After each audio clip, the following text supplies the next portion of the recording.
I can't hear you. That's not fun.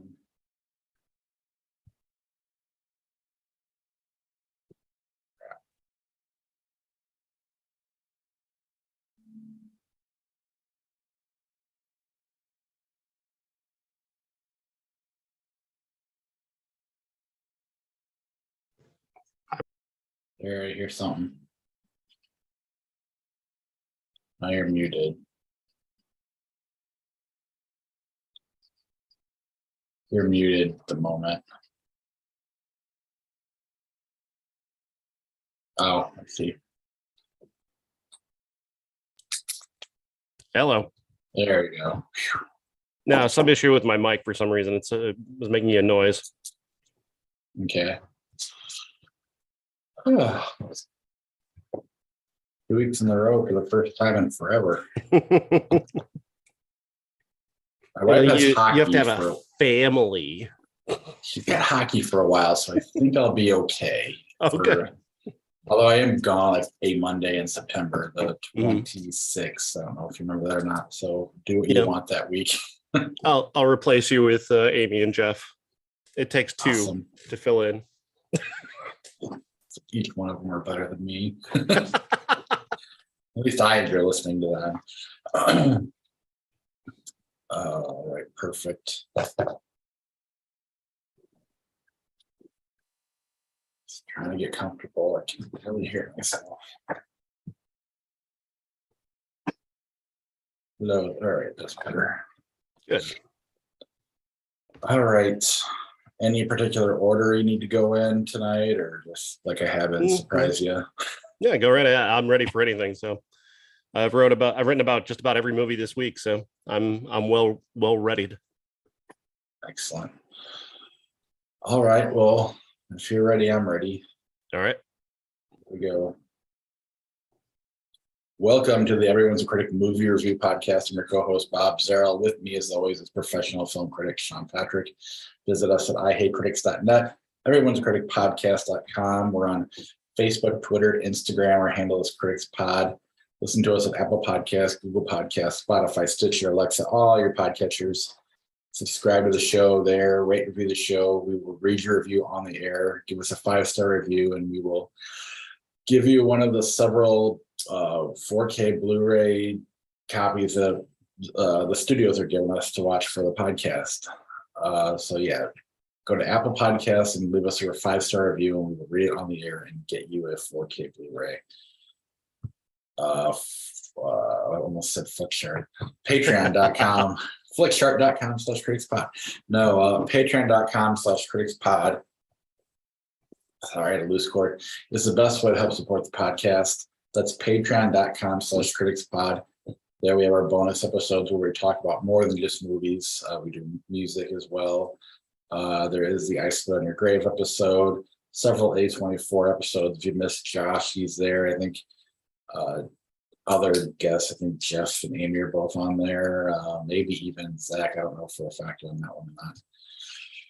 They're all there. Plus, we talk about Nirvana, the Beatles, Metallica, Nine Inch Nails. And we got more to come. So if you want to hear all that, patreon.com/criticspod. And then our TeePublic page at ihatecritics.net. Click on the TeePublic link up at the right-hand corner. And if you want to watch this live on YouTube, be sure to follow our social medias. We tend to go about 7, 8 o'clock Central Time. But we will post it when we go live on Facebook and Twitter. All right. So, have you heard what happened today? No. So basically, Chris Rock was asked if he would host the Oscars, and he said no. Would Nicole Brown Simpson go back to the restaurant? And yeah. What was the context that he was asked that? I didn't know. Was it like he was asked if he was TMZ type thing, or was it like he was asked in an interview about turning down the Oscars, and that is what he said, that he made a joke about Nicole Brown Simpson and whether she'd go back to the restaurant where she met Ron Goldman and such and so on. So yeah, a countdown to Chris Rock saying that he's being cancel cultured in 5, 4, 3. Yeah, well, I haven't. Yes, I hope he doesn't go that route. I got a bad feeling. Because he's getting blowback on Twitter right now. Just everybody's jumping now to Will Smith's side apparently, because the reaction I saw was basically Will Smith didn't hit him hard enough.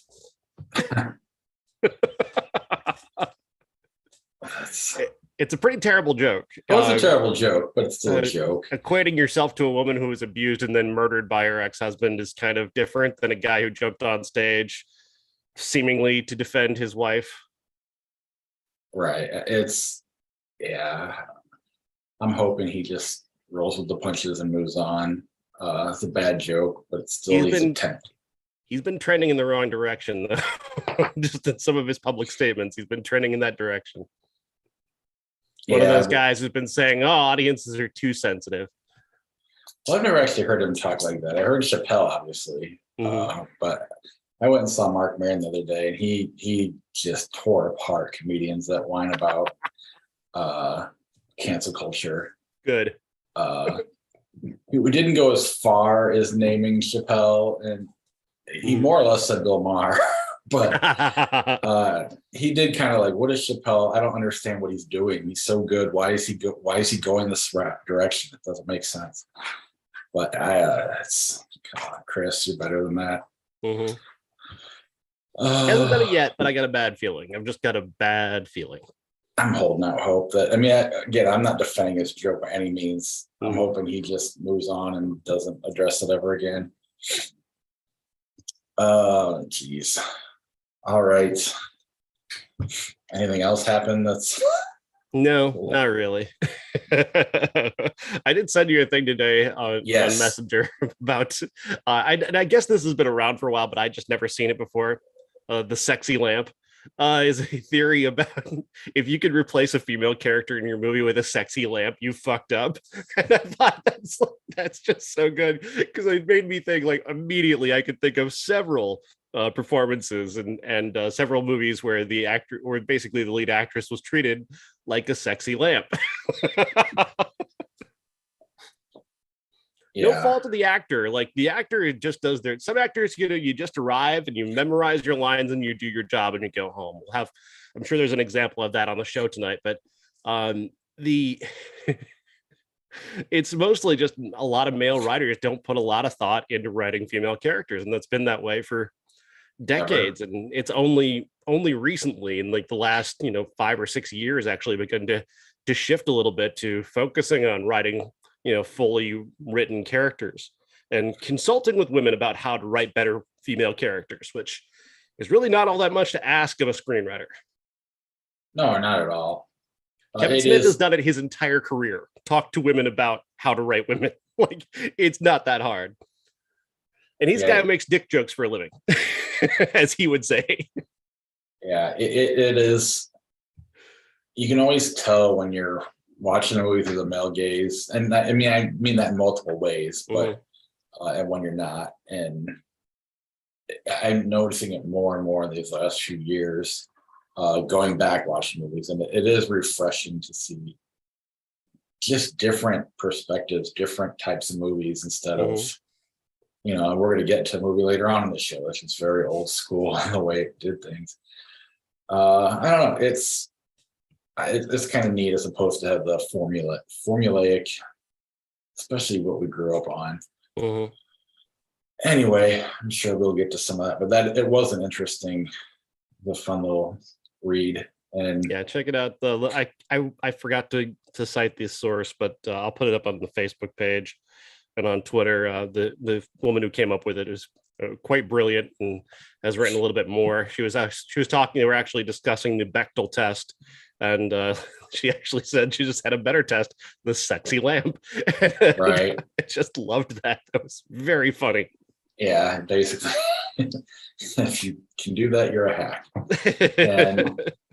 And even when it doesn't pass the test, and it was kind of cool how sometimes it passes the lamp test, but not the Bechdel test or whatever. Yeah. I don't know, like the Black Widow from Avengers is the one they kept going about. Yeah. Just You ever notice how interesting. she rarely interacts with another female character? Up until like the one where she dies, right? Hmm. And then Yeah, obviously Black Widow, the and movie that was her sister. finally, Yeah. right? Well, yeah, because she dies before all the girls get together at the end of Yeah, Avengers. she does. Fuck, she doesn't ever. Like she interacted with Pepper in like Iron Man 2 when she was introduced, but yeah. Briefly, and then I mean Captain Marvel walks by and she's in the room, I think. Wow, I never thought about it. I mean, She's I'm not a trying sexy to lamp, but I mean, no. in terms of the Bechdel test, it's definitely a fail.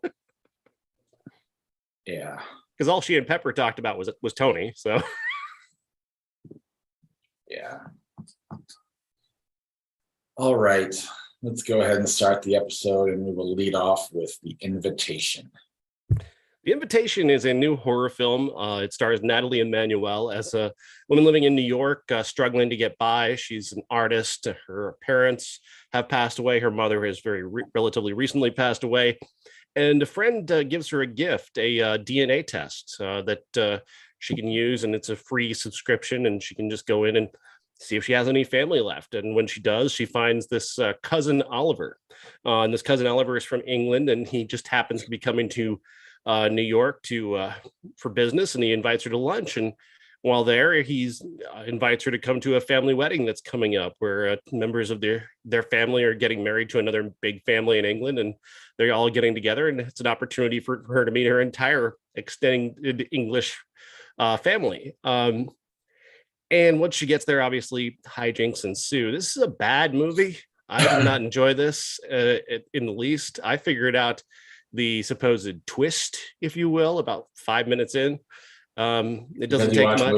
Because you watch movies. Because you watch movies. That's really, if you watch movies, then yes, you figured this out pretty quickly. Also, the trailer pretty much gives away the other twist in the movie that the movie builds up to. There's this thing about a wedding, and the movie builds up to this as if it's going to be a big reveal. But if you watch the trailer, you know what the twist is. So why they decided to ruin that, I don't know. It wouldn't have helped the movie anyway, because really they just didn't have a very good central idea. They don't have the actors to pull this off. They don't have the cast to pull this off. Natalie Emmanuel is not a bad actress by any stretch. But I was just mentioning actresses who sort of show up, learn their lines, and deliver them. And that's kind of the performance she's giving here, is she learned her lines and she delivers them well enough. There's only one really good thing about this movie, and that is an actress named Courtney Taylor, who is featured on HBO's Insecure, I believe. She plays a supporting role as the best friend of the main character. And after the opening scenes, she basically is just seen a couple times on FaceTime, but she is the most exciting thing in the movie. She's funny. She breaks the monotony of the rest of the movie with energy and life, and it reminded me a lot of like Lil Rel Howery in Get Out, where that character was so perfectly used in that movie, the way they put that character in, and I kept waiting, like, please bring Courtney Taylor back at the end of this movie. And they kind of do, but it's far too late by then when they do, and it's unfortunate. I wanted more of that character because she was terrific. The rest of this movie is utter trash. The English characters especially are just monotonous. They just have no charisma character at all. The one guy is basically just a nice jawline, and he's the main villain. So is he a sexy lamp too, or is he's kind of a sexy lamp? He's got two sexy lamp wives.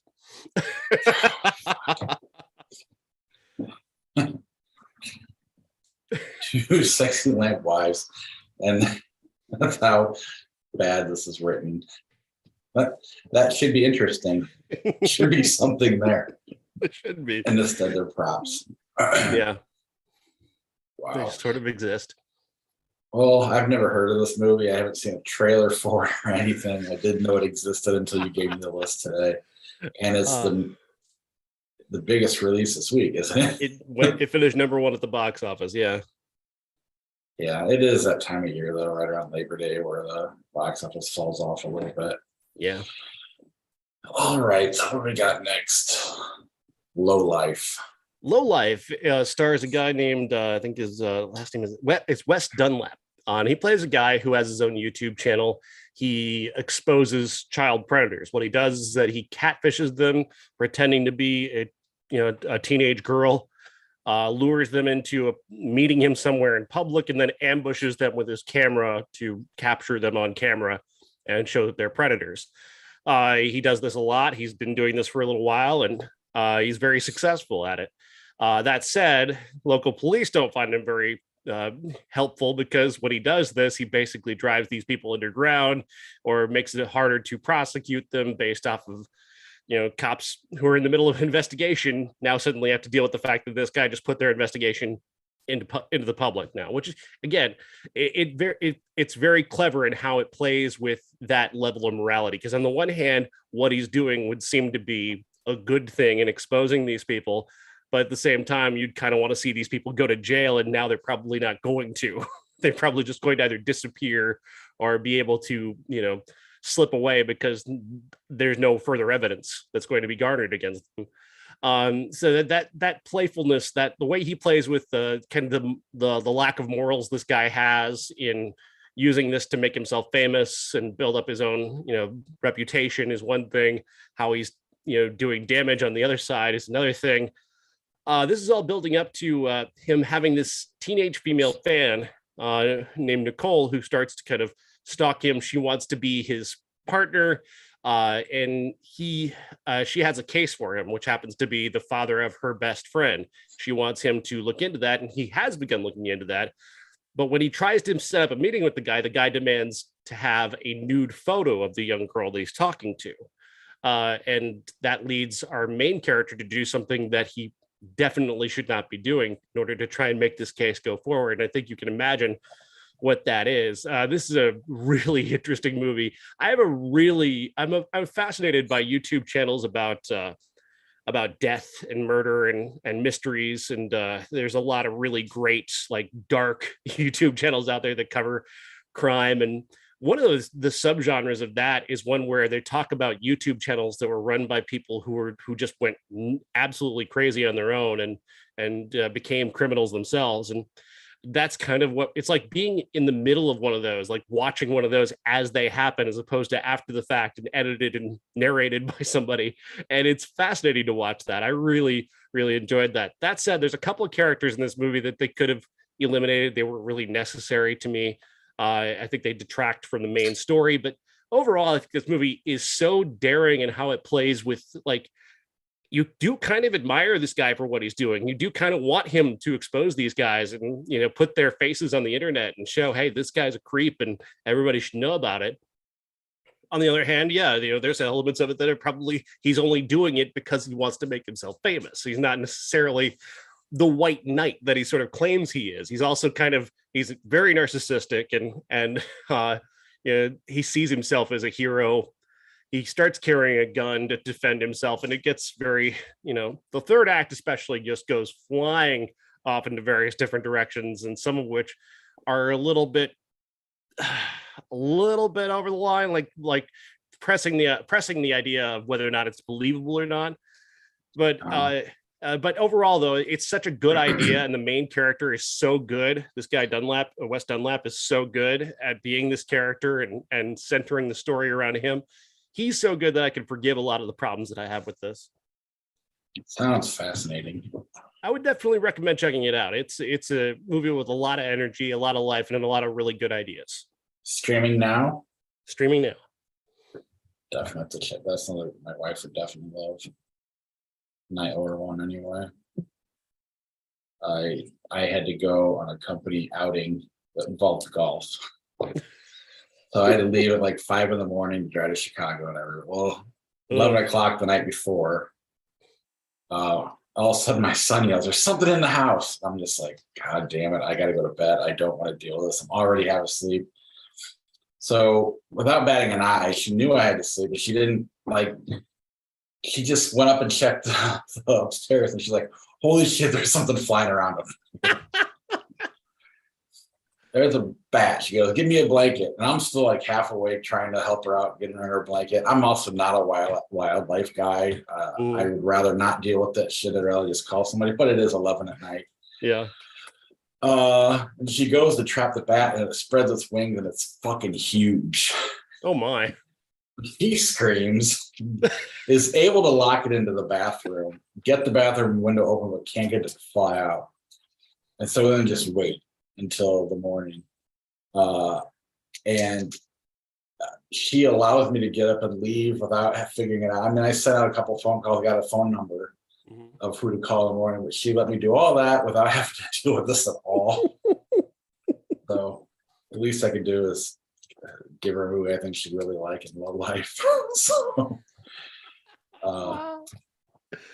anyway, that story is possibly better than the movie we're going to talk about now, Samaritan by Sylvester Stallone. Yeah, Samaritan. This is essentially a superhero story where Stallone plays sort of a retired superhero called Samaritan who's been in hiding for the past 2 decades and a half after a major explosion may or may not have killed his brother.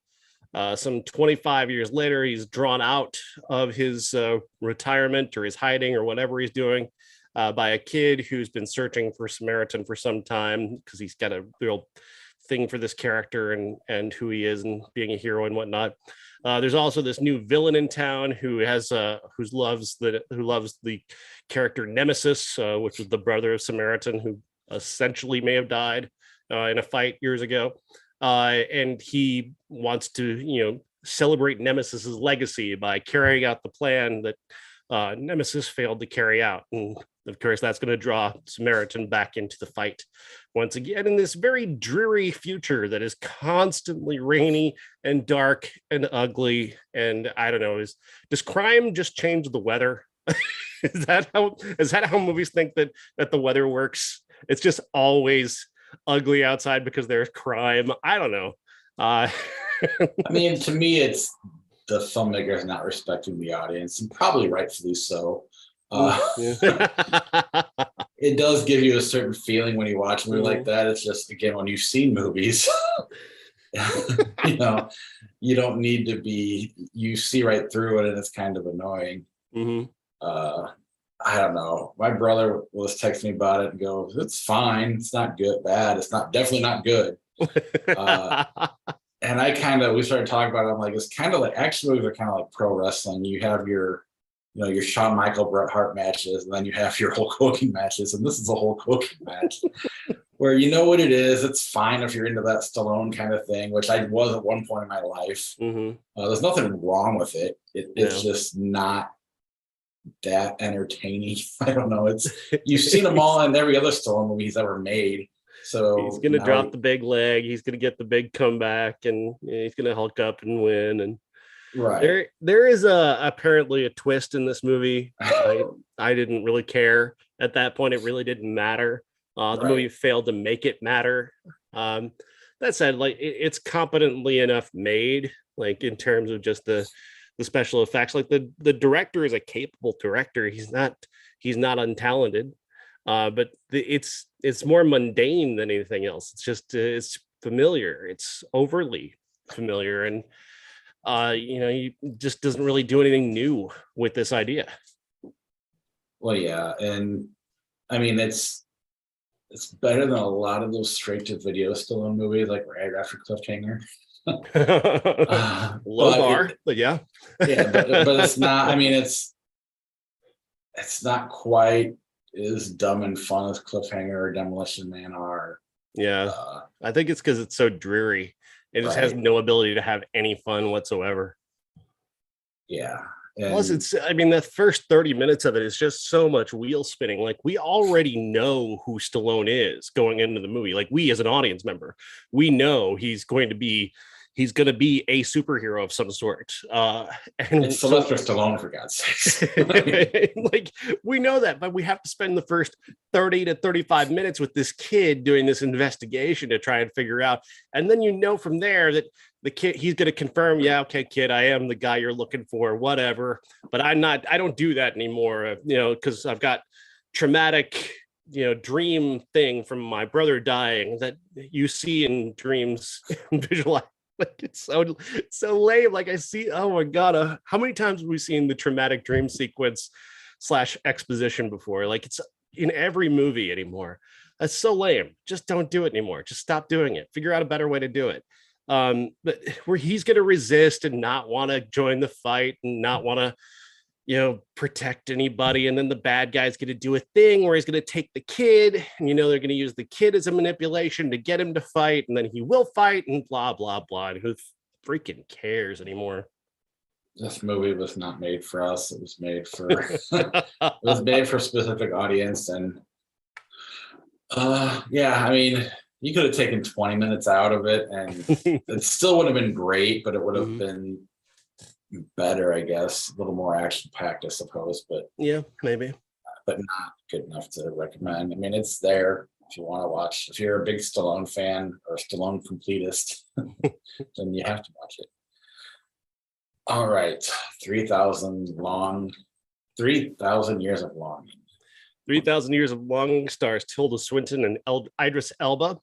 Tilda Swinton is a woman who travels to Turkey. She's what is called a narratologist, and she's addressing a conference talking about stories and the way stories sort of reflect our values and our history and so on.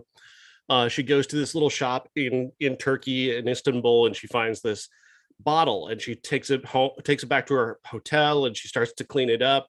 It's a little beat up, it's a little burned, it's kind of been around for a while, and she happens to knock the top off of it, and out comes a djinn or genie played by Idris Elba, and he implores her to make 3 wishes. If she makes those 3 wishes, he can go on to the afterlife and live amongst his people, the jinn, in a sort of paradise that he's been longing to live in for the past 3,000 years. She, being a narratologist, being someone familiar with stories, she's a little bit wary about the idea of making 3 wishes, because any story in the history of stories that has involved wishes has always involved consequences for those wishes. Be careful what you wish for is a literal thing that's come from years of storytelling. So she's reluctant to make these wishes, but so he decides to appeal to her love of storytelling by telling her the tales of how he first ended up in the bottle, the second time he ended up in the bottle, and how he got out, and then how he got put in the last time before he ended up where he is now. And those are really great stories. They're well visualized. George Miller is a visionary director. I know people think I hate him for some reason. I don't know why. I liked Mad Max Fury Road. I just didn't love it, but that's fine. Whatever. I think this is a better movie than Mad Max Fury Road. I think it's romantic. I think it's sexy. I think it's odd and beautiful and extraordinarily well told. What I didn't expect is how amazing the chemistry between Tilda Swinton and Idris Elba was going to be. They are so good together. They seem like completely, other universe from each other people, but they are so amazing together. They have such an amazing connection that at one point when she just turns to the djinn and tells him that she loves him, it's like, yeah, that makes perfect sense. Like, it's amazing how well this works. This whole thing is so good. And I adore this movie. I think it's great. This is a movie where I've seen a trailer for it one time, I think in the theater, and saw George Miller, saw Tilda Swinton, Idris Elba, and it was like, I want to see this movie, and then forgot about it until I put it on the list today. It was only in theaters, I guess, so I definitely want to see it when it is available, though. I highly recommend it. Like it's gorgeous. The soundtrack is amazing. The cinematography, Miller again works with the best people. Yeah. It's gorgeous, and the ideas are strong. It's a really intelligent movie. Which you kind of get that just from having Tilda Swinton in your movie. She just makes it smarter because she's so smart. This movie is so good. Yeah, I mean the poster is amazing. Everything. Yeah, it looks like everything everywhere. Yeah. So I'm really bummed I didn't get to see that or see this. Wish I would have been paying better attention to what was coming out this weekend. Did it come here, I'm assuming? Yeah. Damn it, Bob. Saw it on the big screen and it was awesome. It was an awesome experience. I saw Samaritan.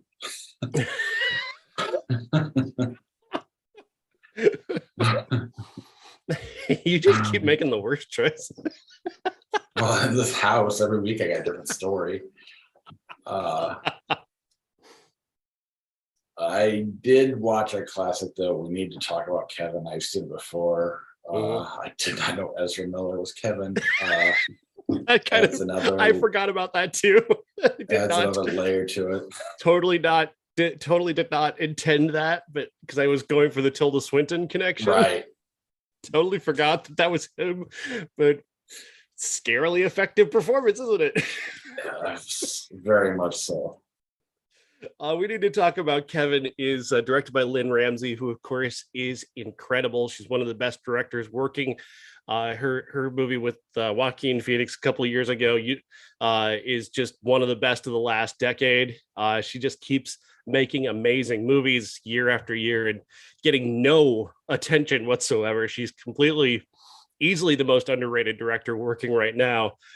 This movie is incredible. It's basically just a trip inside the head of a woman whose son has committed a mass murder at his school. She didn't want to be a mom. She wrestled with that idea, and it seems like life punished her with the single worst baby on the planet, the single worst son on the planet. He seems to be like Omen levels of malevolent at times with this kid, and yet his evil is so mundane, where it's just like refusing to play with mom or intentionally shitting his pants just so she'll have to change his diaper again. Just the shitty things that he does just to be a dick, but it's done with such malevolence and such like sociopathic inability to understand why what he's doing is wrong. And that can all sound like it would be a little bit overwhelming, a little bit too much, but the way they put it together is that they use this as sort of the idea is that her entire life seems to be happening all at once in her mind. Like she's lost the ability to perceive time, and it all just seems to happen here and there. And you have to kind of figure out via context clues which part of her story you're in. Is it post killing? Is it when he's a baby? Is he before he's born? They bounce around in time a lot, and it's really just bouncing around in her mind to the various things that she's thinking about at that moment. And that's an amazing way to put this movie together. It is just so smart and so clever and so exciting to watch.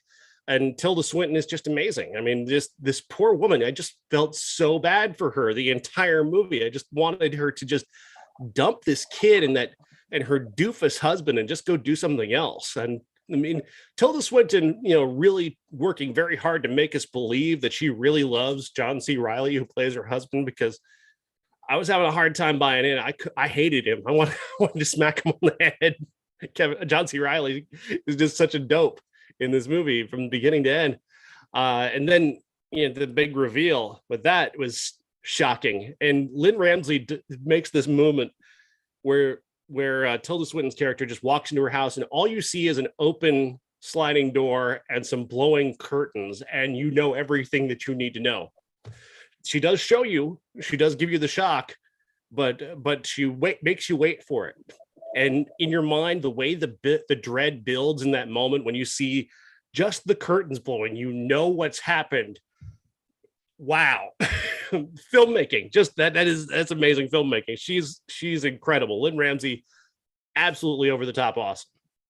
Oh yeah, there's so many ways this can go off the rails and be almost an offensive movie, Mm-hmm.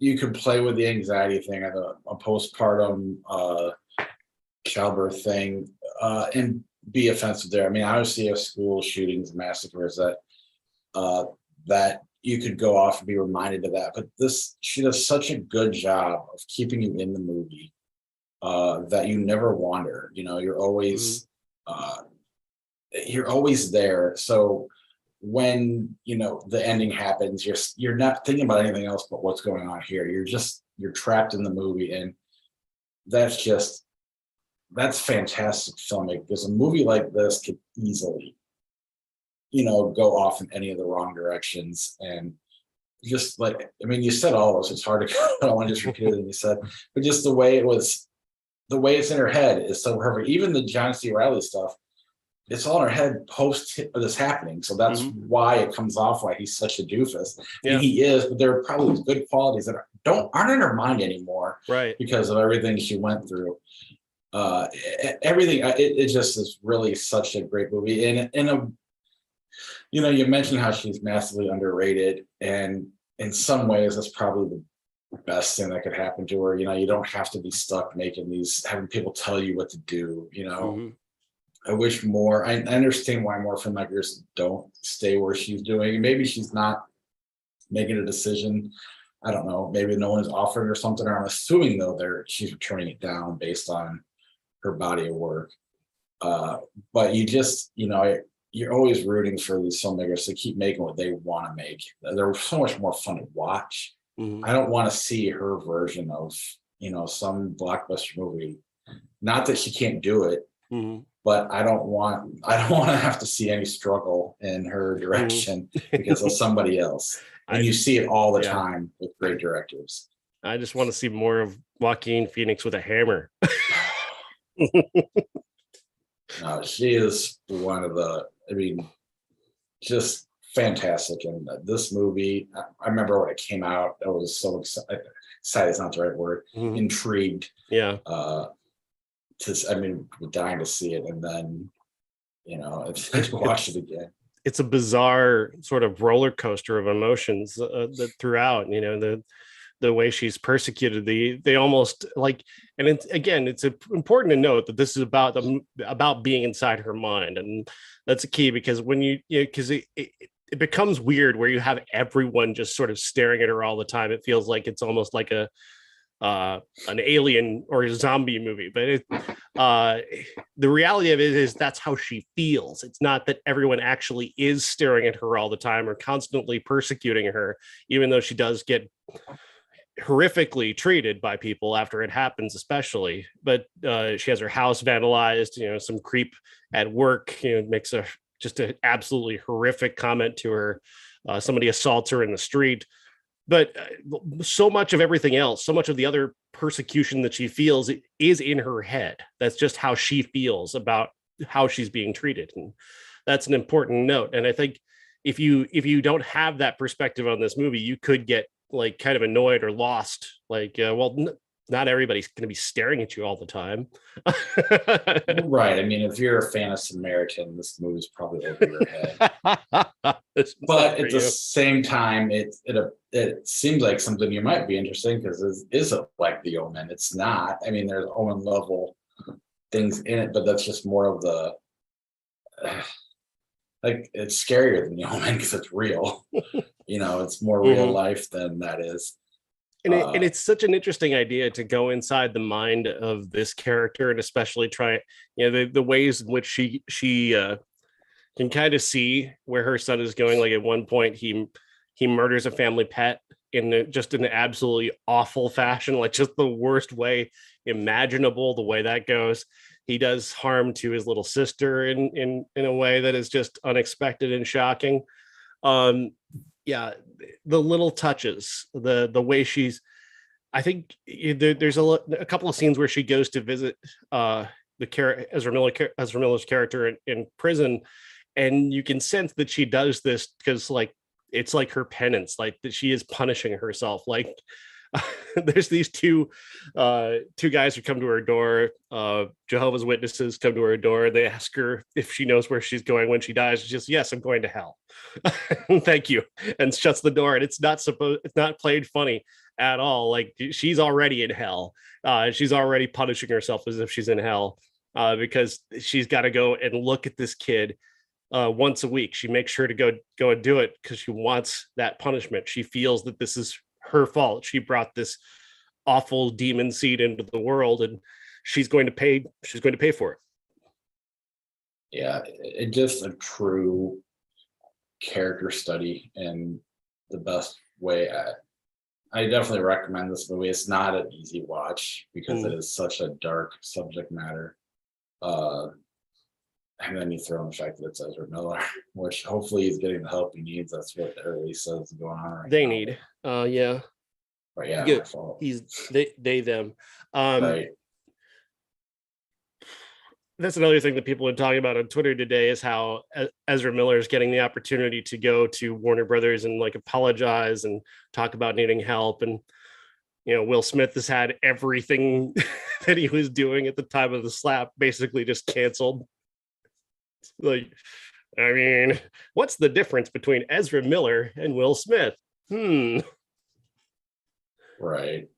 I mean, Ezra Miller was basically running a cult and may have made a family disappear, but hey, Well, and I mean, let's not kid ourselves. Will Smith isn't canceled. People are talking about him. Right, but I'm not canceled in that sense. I mean, they literally canceled every movie that he was working on, including like taking him out of I Am Legend, canceling Bad Boys, the next Bad Boys sequel. Like all of those have stopped. He has no work right now. Right, but he's very rich, and it's not going to hurt him at all. He's got plenty of money, and it's not about feeling bad for him. It's just a point that he did this one thing that everybody saw, whereas Ezra Miller is doing all of these various things and gets to be the Flash still. Well, right, but I get all that, but Will Smith's way more famous, and that's why there's a spotlight on him. I don't know. We'll see how it all plays out. You root for everybody to better themselves in the end. Everything that's bad about somebody, there's always something good in them too. So you want the good to outshine the bad. And right now for Ezra Miller, it's hard to. There's a lot of scary stuff going on. You don't really know what's real and what's. That said, if something horrible does happen, everybody's going to look back at this movie and it's going to become infamous. Yeah. I still want to know what happened to that family that was staying on his farm. I want to know, where are they? We've not heard that story yet. Family of 4 was living on his farm and now nobody can find them. And they don't seem to be making a big deal about that at all. Right? I'm baffled. Why is no one talking about this? And I just have no idea because, maybe there's a reason they're just not sharing, but it seems like a... What is it also with like white boy ingenue actors that they have to start cults? Like Jared Leto had a cult. Ezra Miller has a cult. Wasn't Jared Leto's cult kind of a joke, though, making fun of people for calling it a cult? I don't know. I know it looks. I don't think the joke didn't land. If it was a joke, it did not land because it looks like a cult. But his followers think it's funny. I'm glad they're entertained. The rest of us are just thinking Jared Leto's a fucking weirdo. He's an actor. They're all weird. Oh, man. Yeah. But anyway, go see. We need to talk about Kevin. It's available on several places, right? Peacock, Tubi, Amazon Prime. Fantastic film. All right, 1992. Let's see. Storyville, Amityville 17, Honeymoon in Vegas, Pet Cemetery 2, Twin Peaks, Fire Walk with Me. What have you seen? Yeah. What do I talk about? Honeymoon in Vegas is a really good movie. The Nicolas Cage movie with James Caan, probably the one of the better movies of James Caan's career, in which he plays a super rich guy who falls in love with Sarah Jessica Parker, who's going to be marrying Nicolas Cage. He tries to steal her away. Nicolas Cage ends up winning her back by jumping out of a plane dressed as Elvis. Like, really terrific comedy, very underrated. I've never actually seen it. How Nicolas Cagey is it? I know it was kind of before he got super. It indulges his love of Elvis, but it's probably one of the more normal. I guess it's probably on the normal side, normcore Nicolas Cage, if you will. Obviously, the Pet Cemetery movies are terrible, awful, unwatchable. I never really, as much as I like David Lynch, spent time with Twin Peaks. I've seen Fire Walk with Me, but I've never actually watched the show. I watched the show. I didn't watch any of the new Twin Peaks, but I watched the show when it was initially on like television back in the 90s. And I watched the first 2 seasons, and they're really good. Really good TV show. It's really entertaining. And Fire Walk with Me is wonderfully weird and odd, and sexy and strange in the classically sort of David Lynch sort of way. It can be hard to follow if you haven't seen the TV show, because it is a prequel to the TV show in many ways. Right. Was it a made for TV, like an HBO type movie, or was it? I think it was theatrical, actually. Wow. Oddly enough. And did these Amityville movies actually go to the theater? Like, I don't remember ever seeing a trailer for any of them. I remember Pet Sematary too. I don't know. I'm trying to figure out if this which Amityville this is. Is this the one with the evil lamp? No, I think we're way past that. Oh, okay. I can't remember when that one came out. That's the greatest Amityville movie, is the evil lamp Amityville movie. I want to say that was in the 80s. Maybe I'm wrong. It could have been. But I don't know. I just, other than the first one, I don't remember any of them going to the theaters. And then the Ryan Reynolds one. Right. That one did. Did a sequel to that one go to theaters? Probably. I don't remember. Yeah. They're still making some version of it. They're at least putting out, I know I reviewed a movie just last year. They just used the name Amityville, like Amityville Exorcism or some bullshit like that. Amityville the Exorcist. Just put it all together. just pull both rotting corpses out and see what you can do. By the way, happy birthday, William Friedkin. Wow. Yeah, he's 83 today. For him. I do like William Friedkin though. Next week we got Honk for Jesus, Save Your Soul, Wire Room. Is that the last Bruce Willis movie? I think there's one more. Right. Our 1992 Bob Roberts and Out on a Limb turned 30. So our classic's going to be Mystic River. So next week's episode will be Mystic River. Is Honk for Jesus, Save Your Soul good? I've not saw a trailer. I mean, I've seen the trailer, but it looks funny. I can't remember. Okay. Regina Hall and Sterling K. Brown. It looks like it's going to be a send up of preacher movies where the preacher is like a con man stealing people's money. That's right. I remember seeing that trailer now. Trailers were funny. Regina Hall looks very funny in it, so I've got hope for that one. Awesome. I'm sure more things will pop up. There's also there's one other theatrical movie, something about a kid and a monkey or something, that's also going to be out. I have no idea. So I couldn't find anything else on the numbers. Yeah, I don't like the redesign of the numbers. No. I'm not a fan. I like the purple background. I like the purple header. Put that back. It's not as bad as the Box Office Mojo redesign, which is absolute trash. I haven't been there for years. You don't even bother going there anymore. So useless. All right.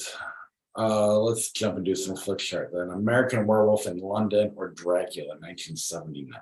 I'm not familiar with the 79 version of Dracula. Neither am I. American Werewolf in London, Shallow Hal. Shallow Hal. Big fan. Yeah. And the fact that I haven't seen the London movie in forever makes it hard for me to give that any credit. How to Train Your Dragon, Rush Hour. I'm gonna go Rush Hour just because it's more. I mean, I respect the How to Train Your Dragon movies. They're good kids flicks. The original Rush Hour is actually a genuinely pretty good action movie. Action comedy. I agree. Someone will be very upset. I think that's before. I think it happened before Chris Tucker got on the jets with the children. So yes. We were allowed to find him funny. The Dictator, Horrible Bosses. Horrible Bosses. The Dictator was disappointing. Yes. Like a lot of Sacha Baron Cohen stuff after Borat. Right. Skyline, City Lights. City Lights. Alien, Major League 2. Alien. Yeah. Sneakers, Panic Room. Panic Room. Annabelle Creation, Ocean's 13. Ocean's 13. Hate the Annabelle movies.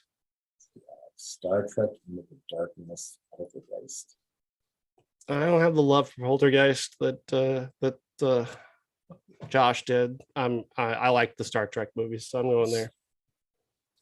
I will go with you. I don't dislike Poltergeist, but I don't love it, and I don't like the fact. I don't know. I feel like Toby Hooper kind of got shafted in the movie a little bit. So I always kind of put that against Spielberg. But after reading, Fantasy number 2. Burn after reading. And I love how I wasn't there, that I just decided to look for something I think she did. That's known for a thing. Assassins, Teenage Mutant Ninja Turtles. Oh, it's Teenage Mutant Ninja Turtles all the way. Absolutely. Assassins or Samaritan.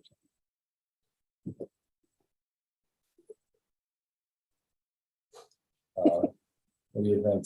Assassins or Samaritan? For the quick one. Samaritan.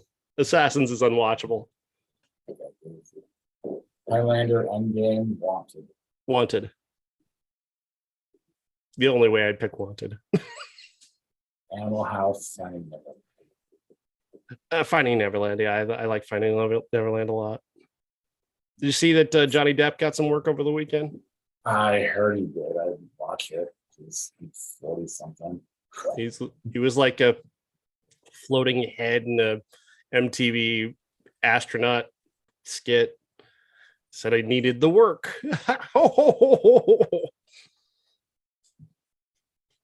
It's just dumb. It's not even like, oh man. People accuse me of abuse. I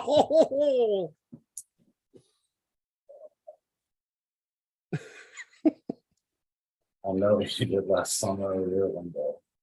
Rear Window. Reanimator, The Born Identity. Reanimator. It's the 88 Born Identity, so I would not pick that. Oh Jesus, I didn't see that. I forgot that there was an original one. I didn't know with Richard Chamberlain. Wow. Moneyball or Cube? Moneyball. Moneyball's awesome. The Village, Excalibur. The Village. I didn't like Excalibur. Oh, why? Help. Yes. Double Jeopardy, Sonic. Double Jeopardy. It's cheesy. It's cheap, but I actually think it's funnier than Semi-Pro. Is that the Will Ferrell movie? Yeah. Yeah, he was on such a good run at that point, at least to most people, and that was just terrible. And it's been all downhill since. The thing about it is like the 70s, like ABA was actually much funnier than he made it out to be. Like he tried to expand on something that was already pretty funny in and of itself.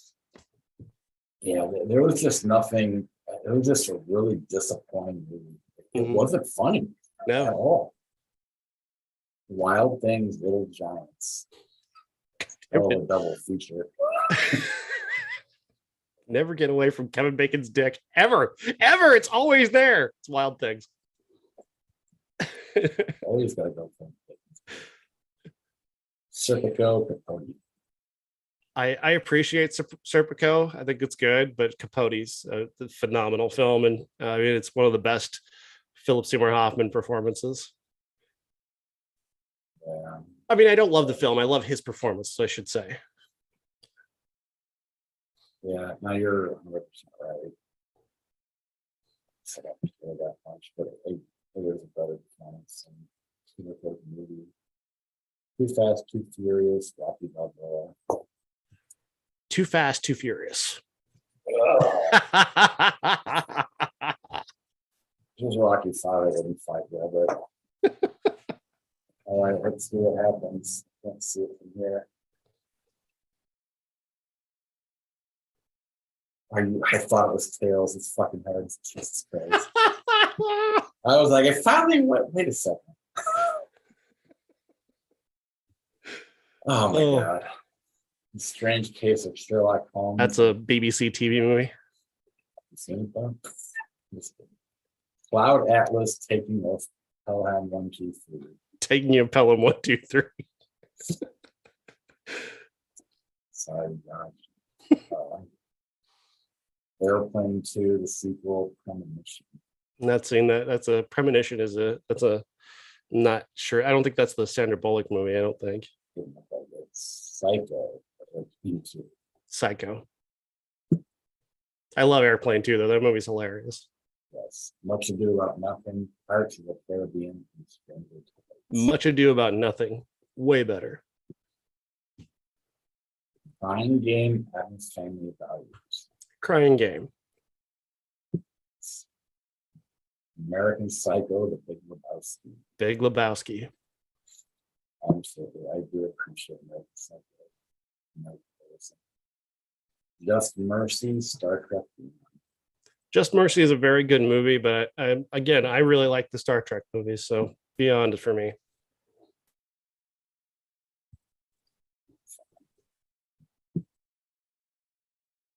Touch of Evil. Analyze that.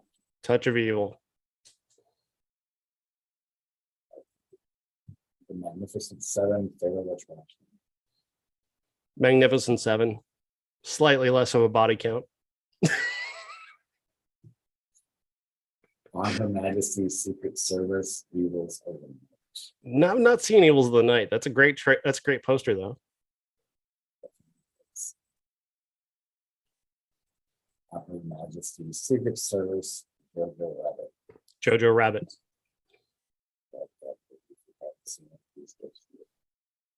Rome Open City 13. I'm not seeing Rome Open City, but I'd like to. Boss Baby 13. 13. Very easy. Finally 13 wins. It's always like it's such a good movie. Loses every time. Dead Poet Society, Kevin Bacon's Dead. Dead Poet Society. Moonlight, Angels and Death. Moonlight. Dangerous Minds, Grave of the Fireflies. Grave of the Fireflies. I still know what you did last summer. Wonder Woman. Wonder Woman. Easy. The Rainmaker, Unstoppable. That's tough. You know, they're both kind of like those mainstream blockbuster movies. There's not a lot to them, but they're both really like, they're great popcorn movies. They're both really great popcorn movies. Man, that's tough. I think I'm gonna go Rainmaker just because I like the way Kenneth Branagh directed that. What was Francis Ford Coppola? Huh? Oh, maybe it was Coppola. Maybe I'm thinking of a different one, but yeah, no, I still like it. It's still good. Yeah, it's the first movie my wife and I ever saw. I'm a big person. We didn't date anymore for a while, and went to Armageddon. All right, last one, just for fun.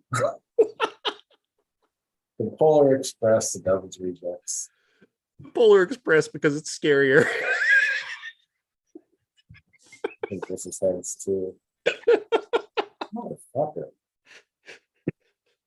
All right, we'll see everybody next week. Bye. Yes.